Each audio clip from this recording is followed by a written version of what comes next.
Super సుందర నేమాని వీక్షకులకు స్వాగతం. ఈరోజు వంట వార్పు కార్యక్రమంలో భాగంగా దొండకాయ పచ్చడి. ఇది దొండకాయ ముక్కలండి. వీటిని నేను పచ్చిమిరపకాయలతో సహితంగా మగ్గబెట్టాను. ఈ దొండకాయల్ని నేను మిక్సీ చేస్తున్నాను. దొండకాయ పచ్చడి. ఏంటి దొండకాయ పచ్చడి అంటే బయట చాలామంది చేస్తారండి, కానీ మనం మన తెలుగు వాళ్ళకి చాలా ఇష్టమయ్యేటట్టుగా చేయాలని ప్రత్యేకించి ఈ వీడియో చేస్తున్నాను. దీంట్లో మీ స్పెషాలిటీ ఏంటంటారా? ఆ స్పెషాలిటీని మీరు చూద్దరు కానీ చూడండి.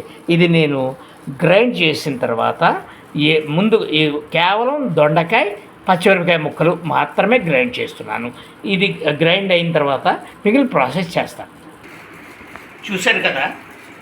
ఇప్పుడు ఈ దొండకాయ ముక్కల్ని కొంత పోపు ఇందులో వేశాను. నేను పోపు వేయించానండి.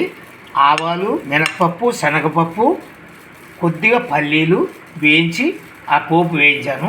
ఆ పోపులో సగం పోపు ఇందులో వేసి ఆడేశాను. అలా ఆడితే ఆ పచ్చడికి ఆ కమ్మదనం కూడా పడుతుందన్నమాట. ఇప్పుడు మిగిలిన పోపు ఏదైతే ఉందో దీన్ని పైనుంచి వేస్తున్నాను.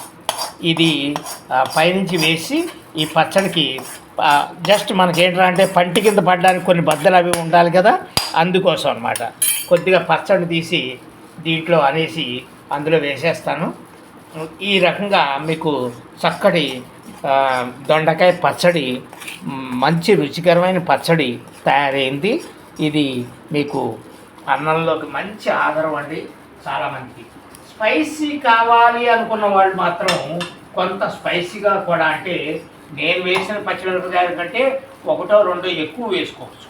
అక్కర్లేదు అనుకున్న వాళ్ళు, నాలా సాత్వికంగా తినాలి అనుకున్న వాళ్ళు దీంతో సరిపెట్టుకోవచ్చు. నేను 2 పెద్ద పచ్చిమిరపకాయలు మాత్రమే వేశాను. దీంతో ఈ రకంగా దొండకాయ పచ్చడి అండి. ఇది చాలా బాగుంటుంది. బయట చేస్తారు కానీ అవన్నీ కొంత మన అనుకున్న పద్ధతిగా దీనికి అంత రావండి. మనం ఇంట్లో చేసుకుంటే చాలా రుచికరంగా ఉంటుంది.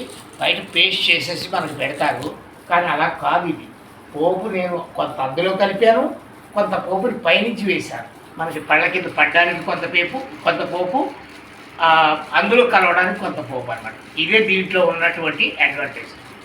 తప్పనిసరిగా మీరు కూడా ప్రయత్నించండి.